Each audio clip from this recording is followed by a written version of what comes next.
HOA, illegally demolished, my cousin's house, unaware he's a high-ranking military officer. My cousin is a high-ranking Army general who's been serving our country for over 30 years.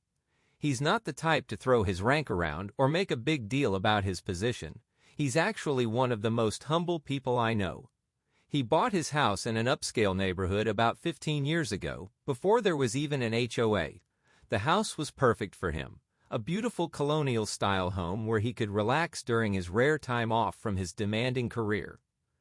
Everything was fine until about 2 years ago, when the neighborhood voted to establish an HOA. My cousin was deployed at the time and couldn't vote against it. The new HOA board, led by a woman I'll call the HOA president, immediately started implementing all sorts of ridiculous rules and regulations. At first, it was just annoying stuff. The color of mailboxes had to be changed, lawn ornaments were banned, and they had strict rules about trash can placement. My cousin didn't love it, but he complied when he could. He had his wife handle most of the HOA correspondence while he was deployed. The real trouble started when the HOA board announced their Neighborhood Beautification Initiative. They claimed certain homes weren't up to their new premium community standards and would need to be extensively renovated or demolished. My cousin's house was on their list, which was absolutely ridiculous because it was one of the nicest properties in the area. My cousin's wife called me in a panic one morning. They just delivered a notice saying our house needs to be demolished within 60 days. They claim it's not up to code and architecturally inconsistent with their vision for the neighborhood. This can't be legal, right? I was shocked. Absolutely not legal. Did they even do an inspection? Get any permits? No, nothing. The HOA president just decided our house doesn't fit their aesthetic anymore. They're threatening massive fines if we don't comply. I advised her to document everything and contact a lawyer immediately. My cousin was due back from deployment in a week, and I knew he wouldn't take this lying down.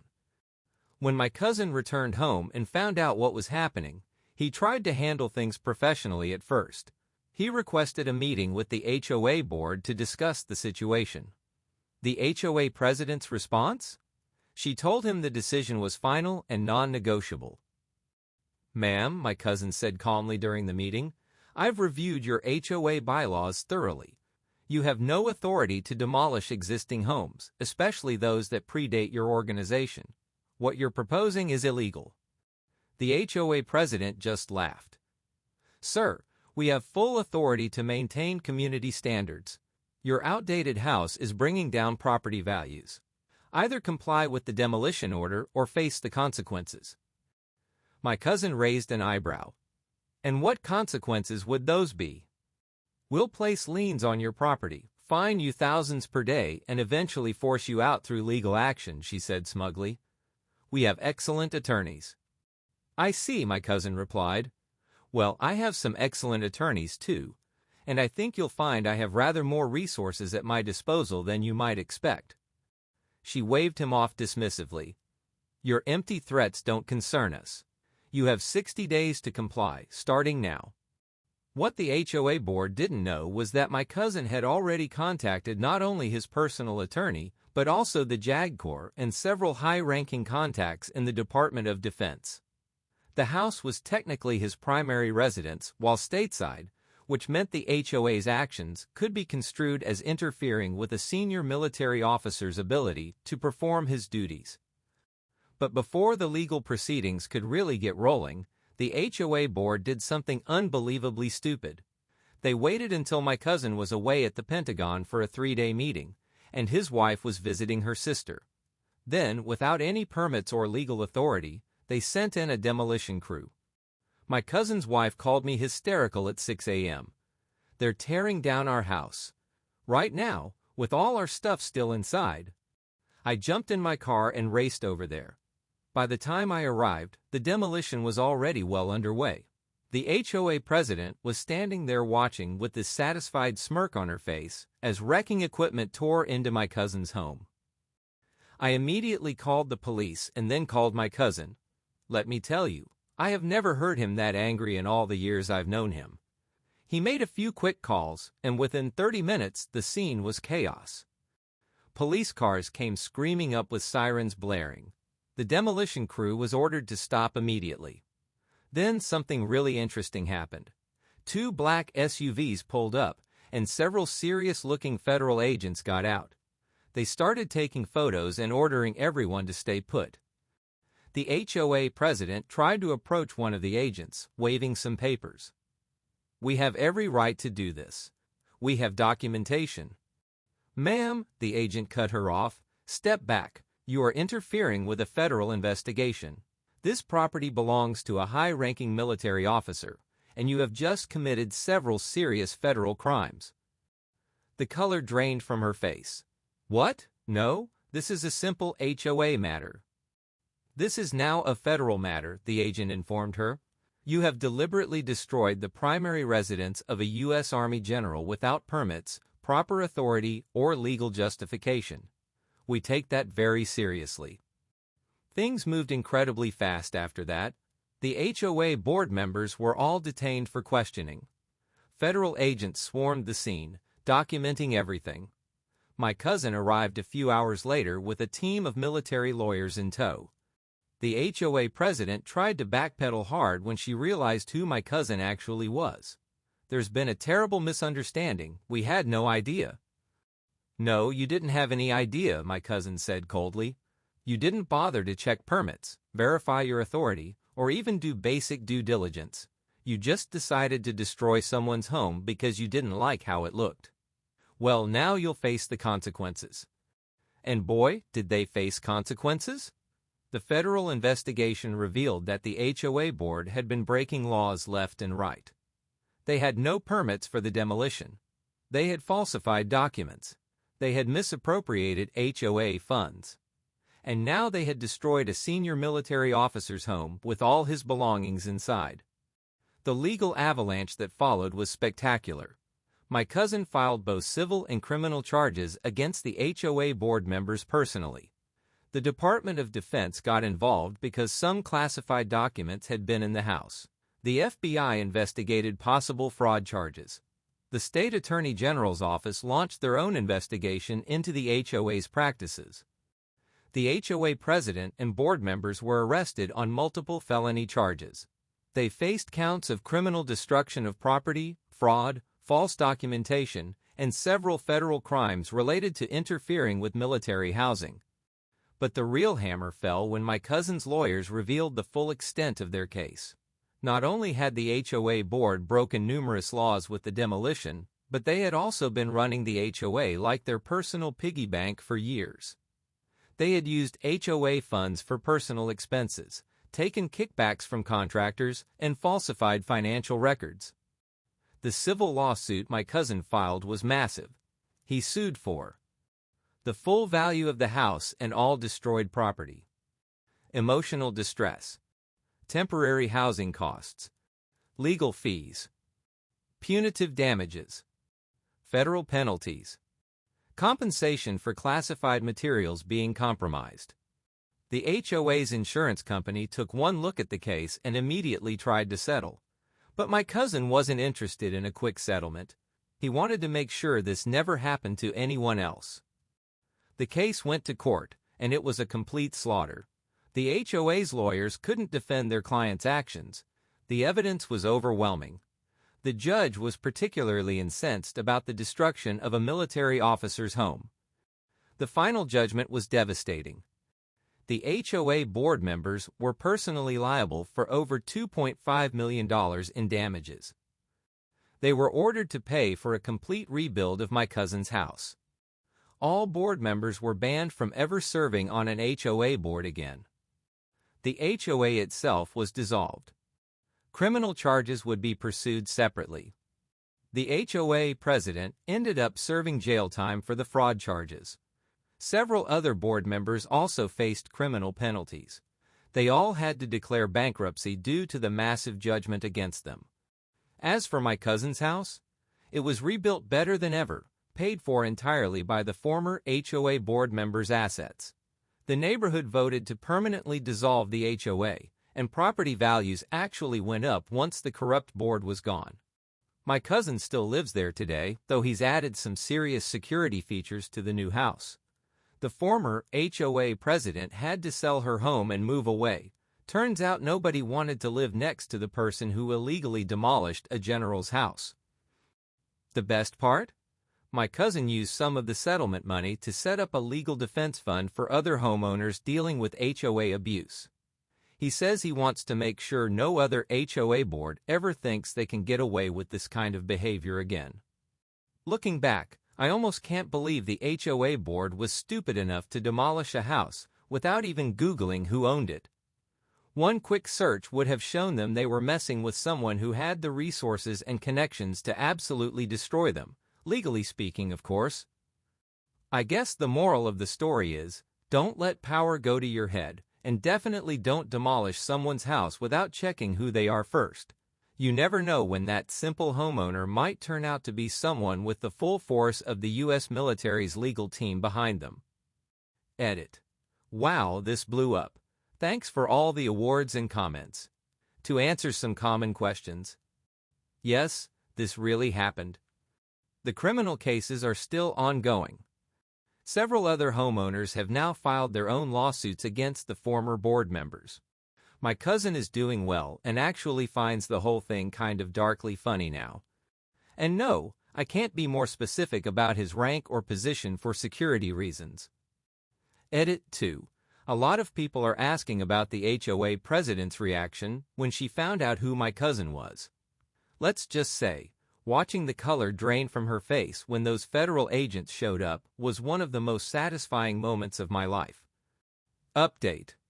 Wow, I can't believe it's been 6 months since I posted about my cousin's house being illegally demolished by his power-crazy HOA. A lot has happened since then, and many of you have been messaging me asking for updates. Well, get comfortable, because this is going to be a long one. First, let me address the biggest news, the criminal trials. The HOA president and 3 board members were found guilty on multiple felony counts. The trial was absolutely brutal for them. The prosecutor had a field day presenting evidence of their years of corruption and abuse of power. One of the most satisfying moments came when they played the security camera footage from my cousin's house showing the HOA president directing the demolition crew. She tried to claim she was just observing, but then they played the audio. "Tear it all down," she was heard saying. "I don't care if their stuff is still inside. They had their chance to comply." The judge's face when he heard that. If looks could kill, the HOA president would have dropped dead right there in the courtroom. The sentencing was even better. The HOA president got 5 years in federal prison, plus another 3 years on various state charges, to be served consecutively. The other board members got between 2 to 4 years each. They also have to pay massive fines and restitution. But here's where it gets really interesting. During the discovery phase of the criminal trial, investigators found evidence that this wasn't the first time the HOA board had pulled something like this. They had been systematically targeting homeowners they didn't like, usually people who challenged their authority or refused to comply with their ridiculous demands. They never went as far as demolishing another house, but they had filed false liens against properties, falsified violation notices, forged documents, embezzled HOA funds, taken kickbacks from contractors, used HOA funds for personal expenses. The evidence was so damning that 15 other homeowners have now filed a class action lawsuit against the former board members. My cousin's legal team is helping them pro bono. The former board members' lawyers advised them to settle quickly, but in a stunning display of continued stupidity, they refused. Remember that legal defense fund my cousin set up? It's already helped 3 other homeowners fight back against abusive HOA in other neighborhoods. One case involved an HOA trying to force a disabled veteran to remove his wheelchair ramp because it didn't match the neighborhood aesthetic. The HOA backed down real quick when they got a letter from my cousin's legal team. As for the rebuilding of my cousin's house, it's finally finished, and it's absolutely beautiful. The contractors did an amazing job, especially since they knew they were rebuilding a general's home. They even added some special security features at no extra cost. The head contractor told me. After what that HOA did, we wanted to make sure this house was built like a fortress. Nobody's tearing this one down without a tank. Speaking of the HOA president, her life has completely fallen apart. Her husband divorced her after finding out she had been using HOA funds to pay for secret shopping sprees and spa treatments. She lost her job when her employer found out about her conviction. She had to sell her house at a massive loss because nobody wanted to buy property from that crazy lady who demolished a general's house. I actually ran into her husband at the grocery store last week. He was surprisingly friendly and told me some interesting stories about her behavior leading up to the demolition. She was obsessed with control, he said. She spent hours every day looking for violations and writing up complaints.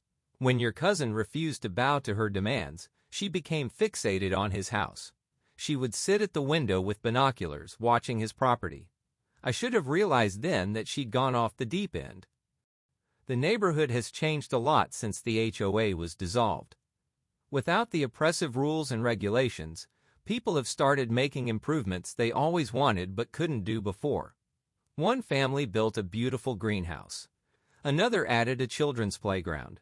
Property values have actually increased by an average of 15% since the HOA was disbanded.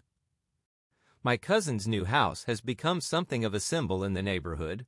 He hired a landscaper to create a stunning garden in the front yard, something the old HOA would never have allowed. He also installed a discreet but prominent security camera system. The cameras are small and unobtrusive, but everyone knows they're there. It's kind of become a running joke in the neighborhood. Better not let your dog poop on his lawn, he might call in an airstrike. He thinks that's hilarious, by the way. The former HOA board members who aren't in prison have all moved away. Most of them had to declare bankruptcy due to the civil judgments against them. One of them tried to appeal the verdict, claiming they had the right to enforce HOA rules however they saw fit. The appeals court judge actually laughed out loud during the hearing. Remember those federal agents who showed up the day of the demolition? Turns out they were from multiple agencies, FBI, DOJ, and military investigators. They found classified documents in the rubble of my cousin's home office, which led to additional federal charges against the board members for compromising national security. The HOA president tried to argue in court that she couldn't have known about the classified materials. The prosecutor's response was perfect. That's exactly the point, ma'am. You had no idea what was in that house because you didn't bother to find out. You just decided to demolish it out of spite. Your arrogance and recklessness put national security at risk. The most recent development is that state legislators are now using this case as an example of why HOA powers need to be limited. They're working on a bill that would make it illegal for HOA to order demolition of any structure without court approval and proper permits. They're calling it the General's Law, though my cousin is kind of embarrassed about that. As for my cousin, he's handling his newfound local fame with his usual humility. He still refuses to use his rank or position to intimidate people, though he did install a small plaque by his front door that reads, "This home rebuilt, 2024. Courtesy of HOA. Overreach and federal justice."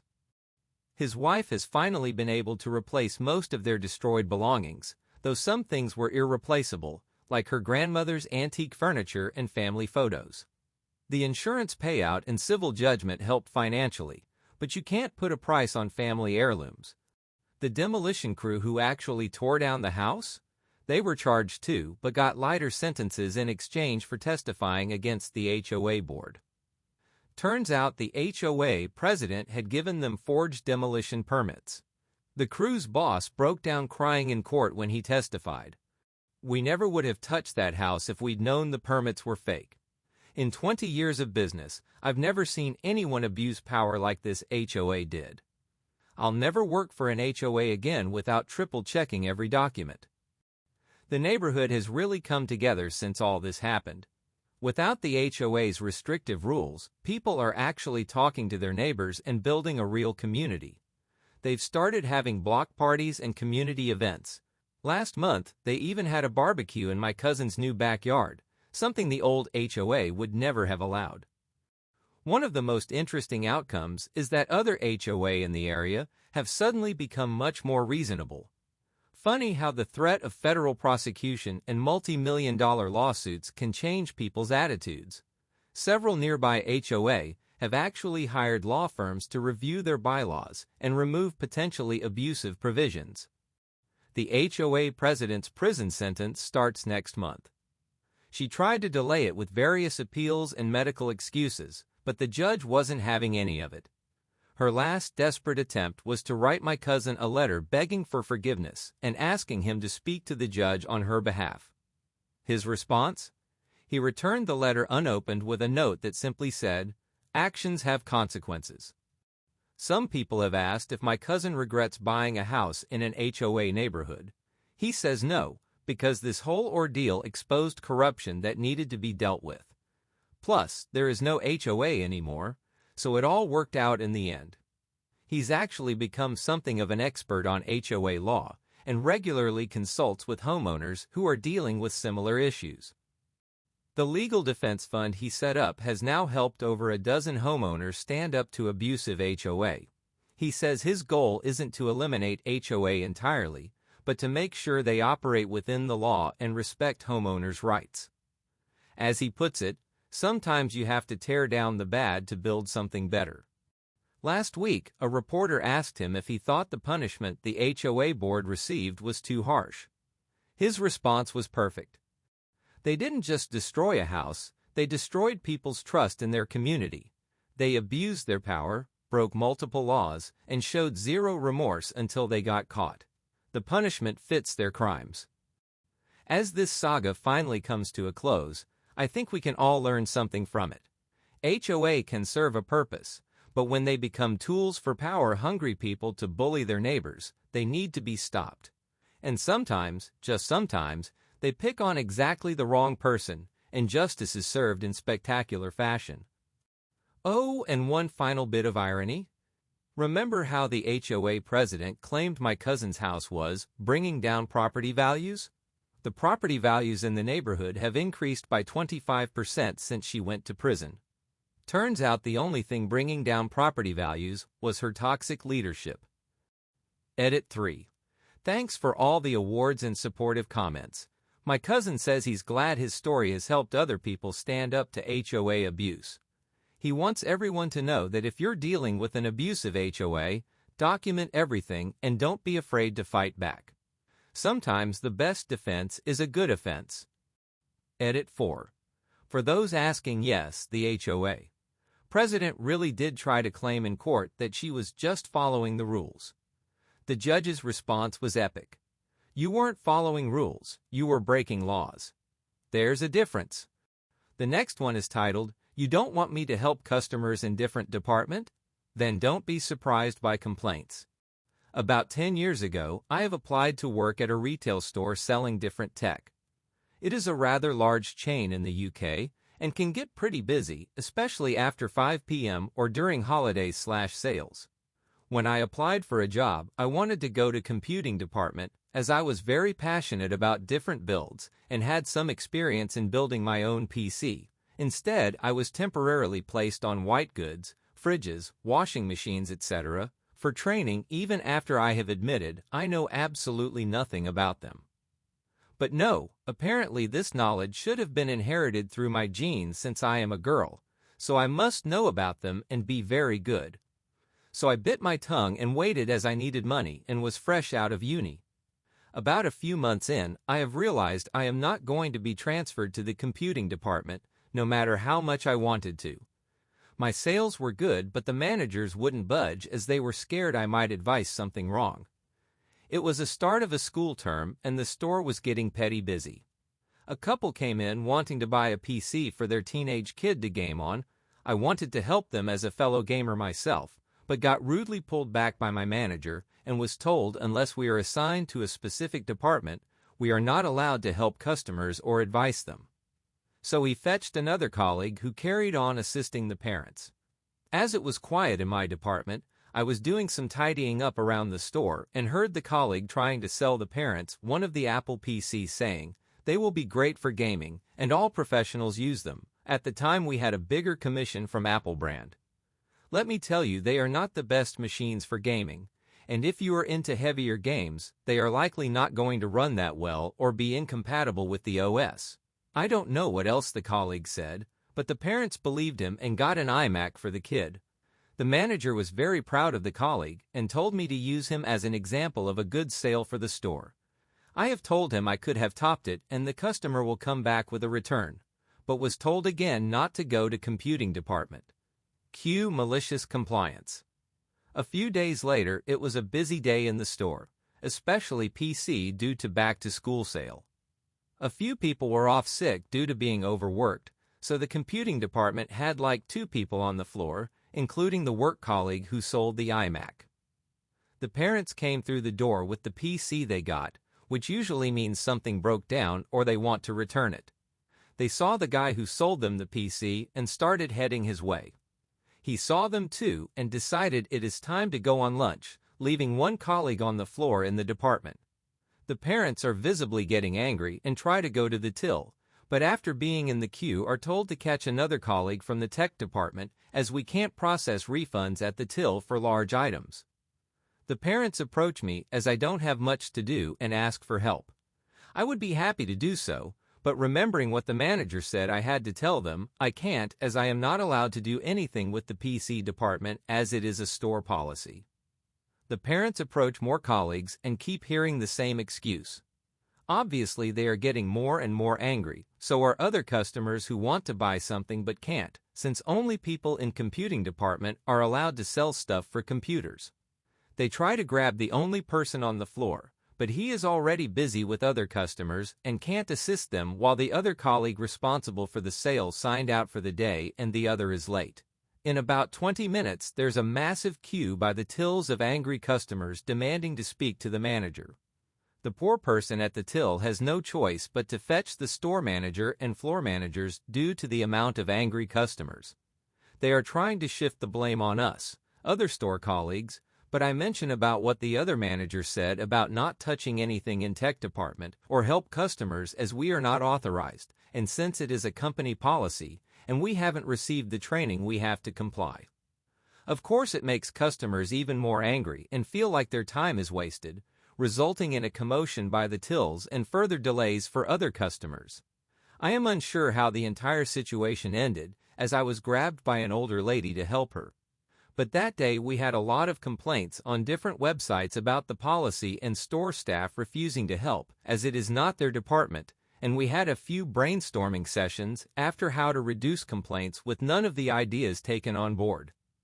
You would hope they would learn something and change the policy, but no. They gave extra training to the people already in computing department and allowed other colleagues to sell smaller items like mice, keyboards, consoles, games, printers, but not the laptops or PC or VR, resulting in more complaints. Last time I have been there to buy my mum a new laptop, had a voucher. The situation seemed to have stayed the same, as we ended up waiting around 45 minutes for someone to push the sale through. At least I got a chance to complain to the store manager as well, telling him everything I think about that store policy.